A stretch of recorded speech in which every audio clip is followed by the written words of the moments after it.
एक गांव में हरिया नाम का एक किसान रहता था। इस साल हरिया ने अपने खेत में बैंगन की खेती की थी और बड़ी ही अच्छी पैदावार हुई थी। एक दिन वो खेतों से पके पके बैंगन तोड़कर शहर की सब्जी मंडी में बेचने जाता है। सब्जी ले लो, सब्जी ताजी ताजी सब्जी। शाम तक उसके लगभग सारे बैंगन बिक जाते हैं और बस थोड़े से बैंगन ही बचते हैं। हरिया बचे हुए बैंगन लेकर निकल पड़ता है। रात काफी हो चुकी होती है। हरिया अपनी बैलगाड़ी से घर वापस आ रहा होता है। रास्ते में काफी सुनसान जगह पड़ती है और उस जगह एक चुड़ैल का वास होता है। वो चुड़ैल काफी समय से भूखी होती है। जैसे ही वो हरिया को वहाँ से गुजरता हुआ देखती है, उसके चेहरे पर खुशी की चमक आ जाती है। अरे वाह, आज तो बड़े दिन बाद कोई आदमी यहाँ से गुजरा है। आज तो मुझे कुछ न कुछ खाने को मिल ही जाएगा। आज मैं पेट भर कर खाऊंगी। वो चुड़ैल उस आदमी को खाने जा ही रही होती है कि तभी उसका ध्यान बैलगाड़ी से नीचे लुढ़कते हुए बैंगनों पर जाता है। वो चुड़ैल जल्दी से उन बैंगनों को उठा लेती है और घुमा घुमा कर देखने लगती है। उसके बाद वो एक बैंगन खाकर देखती है तो उसे वो बड़ा ही स्वाद लगता है। अरे वाह, ये तो बड़ा ही स्वादिष्ट है। ऐसी चीज तो मैंने पहले कभी नहीं खाई। चुड़ैल जल्दी जल्दी सारे बैंगन खा जाती है। अब उसके पास एक भी बैंगन नहीं बचता। चुड़ैल को और बैंगन खाने का मन होता है। वो सोचती है कि क्यों ना उस आदमी की बैलगाड़ी में बैठकर उसके साथ ही चली जाए। ऐसे उसे उस आदमी के पास और भी बैंगन मिल जाएंगे। वो जल्दी से हरिया की बैलगाड़ी में चढ़कर बैठ जाती है। हरिया को बैलगाड़ी में एक झटका सा महसूस होता है। वो जल्दी से पीछे मुड़कर देखता है तो उसे कोई भी दिखाई नहीं देता। अभी अभी मुझे ऐसा लगा कि मेरी बैलगाड़ी में कुछ भारी चीज गिरी है, पर यहाँ तो कुछ भी नहीं है। हरिया को वो चुड़ैल दिखाई ही नहीं देती और वो बैलगाड़ी लेकर आगे चल देता है। चुड़ैल बैलगाड़ी में बैठकर हरिया के घर तक पहुँच जाती है। हरिया तो घर के अंदर चला जाता है, पर चुड़ैल आंगन में ही रह जाती है और सबके सोने का इंतजार करती है। लता, अरे ओ लता, जरा एक गिलास पानी तो लेकर आ। अरे आप आ गए, मैं अभी पानी और खाना दोनों लेकर आती हूँ। जब तक आप मुंह हाथ धो लो। खाना खाकर सब सो जाते हैं। उसके बाद चुड़ैल उनके घर में आकर बैंगन ढूंढने लगती है। वो घर का एक एक कोना देख लेती है, पर उसे बैंगन तो कहीं नहीं मिलते। चुड़ैल को बड़ा ही गुस्सा आता है। आखिर वो चीज इस आदमी ने कहाँ रखी है? इसकी बैलगाड़ी में थी तो इसके पास और भी जरूर होगी, पर ये उनको रखता कहाँ है? मुझे लगता है इसने उनको और जगह छुपा कर रखा है। मैं भी ढूंढ कर ही रहूंगी। चुड़ैल सुबह होने और हरिया के उठने का इंतजार करने लगती है। जैसे ही हरिया सुबह उठकर नहा धोकर खेतों में जाता है, चुड़ैल भी उसके पीछे पीछे निकल पड़ती है। हरिया खेतों में जाकर काम करने लगता है। चुड़ैल को अब दूर से ही ढेर सारे बैंगन दिख जाते हैं। वो तो खुशी से पागल हो जाती है। मिल गए, मिल गए। आखिर ये मुझे मिल ही गए। मुझे लग ही रहा था कि इस आदमी ने इतनी स्वादिष्ट चीज कहीं और छुपा रखी है, पर मैंने आखिरकार ढूंढ ही ली।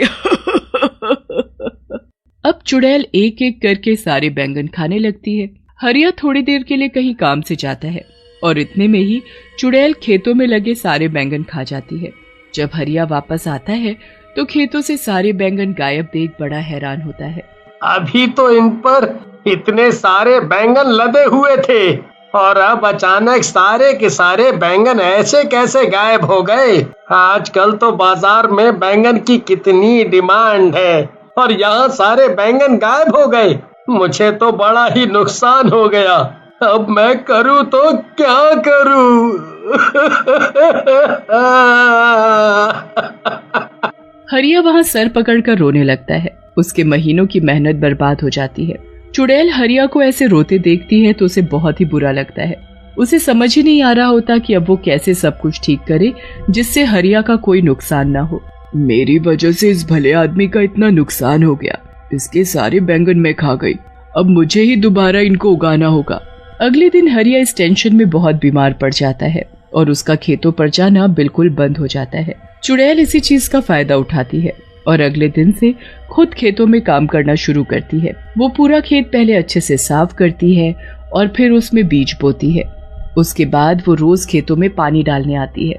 बड़ी मेहनत के बाद वो बैंगन के पौधे उगने शुरू होते हैं। चुड़ैल उनको देख बड़ी ही खुश होती है।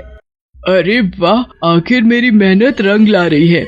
आज इसमें पौधे निकलना शुरू हुए हैं, कल ये बड़े भी हो जाएंगे और फिर इनमें बैंगन लगेंगे।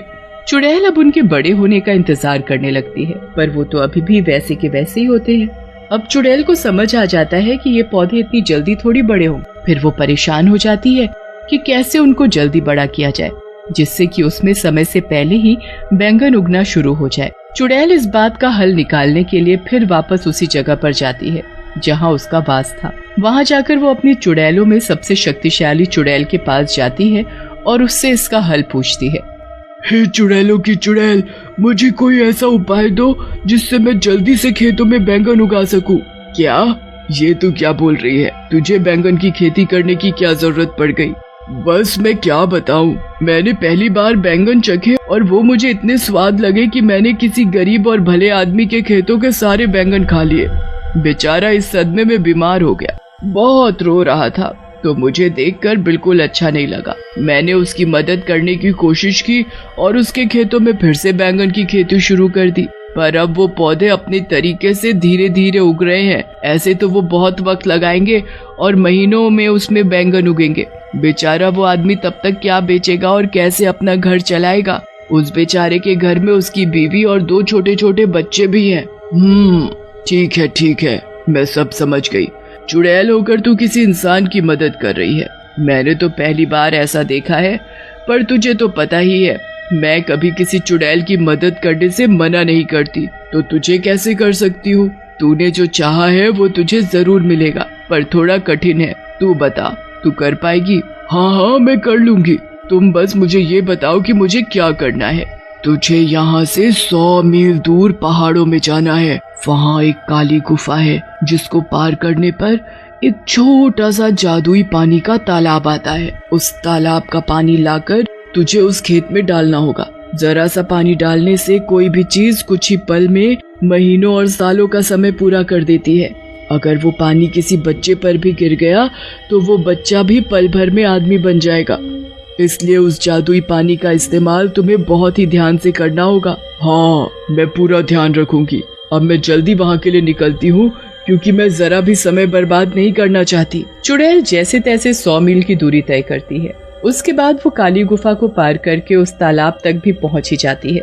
वहाँ से जादुई पानी भरकर चुड़ैल सीधा अपने बैंगन के खेतों में पहुँचती है और थोड़ा थोड़ा पानी पूरे खेत में छिड़क देती है। उसके बाद चुड़ैल वहाँ से चली जाती है। अगली सुबह जब चुड़ैल वापस आकर देखती है तो चारों तरफ बैंगन ही बैंगन लदे होते हैं। अरे वाह, आखिर मैंने बैंगन की खेती कर ही ली। मैंने इतने सारे बैंगन उगा ही दिए।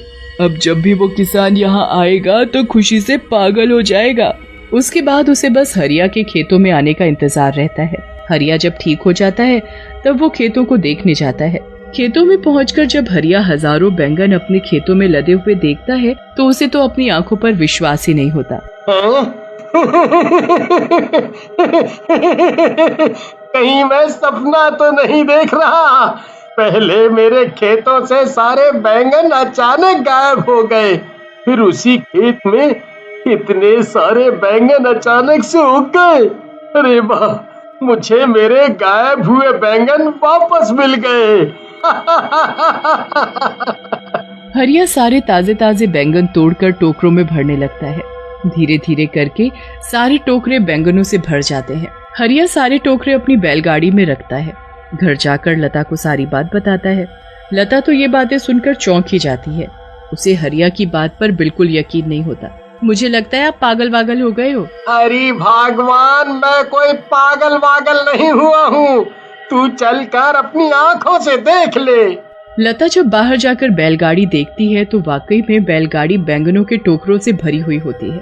लता ये देख बड़ी खुश हो जाती है, पर उसे भी समझ नहीं आ रहा होता कि ये सब आखिर हुआ तो कैसे हुआ। उनके लिए ये तो कोई चमत्कार ही था। पर तभी चुड़ैल उनके सामने आ खड़ी होती है। हरिया और लता तो उसे देख बड़े घबरा जाते हैं। मुझसे डरो मत, मैं तुमको कुछ नहीं कहूँगी। मैं तो दरअसल तुमको कुछ बताने आई हूँ। चुड़ैल फिर हरिया और लता को सारी बात बताती है। मैंने तो हमेशा सुना था कि चुड़ैल बहुत बुरी होती हैं, पर आज ये देखकर बहुत अच्छा लगा कि दुनिया में अच्छी चुड़ैल भी हैं। अब मैं तुमको रोज बैंगन खिलाऊंगा।